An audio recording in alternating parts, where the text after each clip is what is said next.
সুপ্রিয় দর্শক, কেমন আছেন? আজকে আমরা কথা বলবো নাকের হাড় বাঁকার অপারেশন কখন করব। আমরা অনেকেই এই সমস্যার সম্মুখীন হয়ে থাকি বা অনেকেরই নাক বাঁকার জনিত সমস্যা আছে, কিন্তু আমরা অনেকেই বুঝতে পারি না আসলে কখন সেই সমস্যার জন্য অপারেশন করব। চলুন জেনে নিই সেই কারণগুলো কি।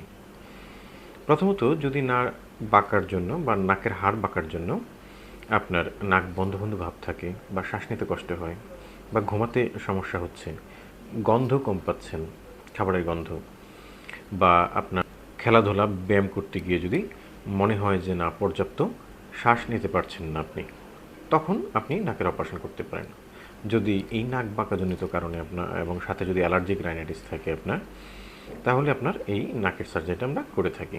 তাছাড়া যদি আপনার ঘন ঘন সাইনোসাইটিসের সমস্যা থাকে এবং নাকের হাড় বাঁকা থাকে, যদি আপনার ঘুমানোর ভীষণ রকম প্রবলেম হয়, যদি নাক দিয়ে ঘন ঘন রক্ত যায়, বা অন্যান্য কিছু অপারেশন যেমন রাইনোপ্লাস্টি বা নাকের সৌন্দর্যবর্ধন সার্জারির সাথে আমরা এই নাকের অপারেশন বা সেপ্টোপ্লাস্টি অপারেশনটা করে থাকি।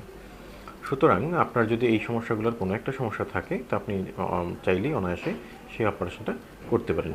সেই অপারেশনটা আমরা অনেকভাবে করে থাকি। অ্যান্ডোস্কোপিক সার্জারি করে থাকি, বা নর্মাল যে নাকের ভিতর দিয়ে আমরা অপারেশনটা করে থাকি, সেটা খুবই সুন্দর তার ফলাফল খুবই ভালো। সুতরাং যদি আপনার এই সমস্যাগুলো থেকে থাকে, নিকটস্থ নাক কান গলা বিশেষজ্ঞ চিকিৎসকের শরণাপন্ন হন, চিকিৎসা নিন এবং সুস্থ থাকুন।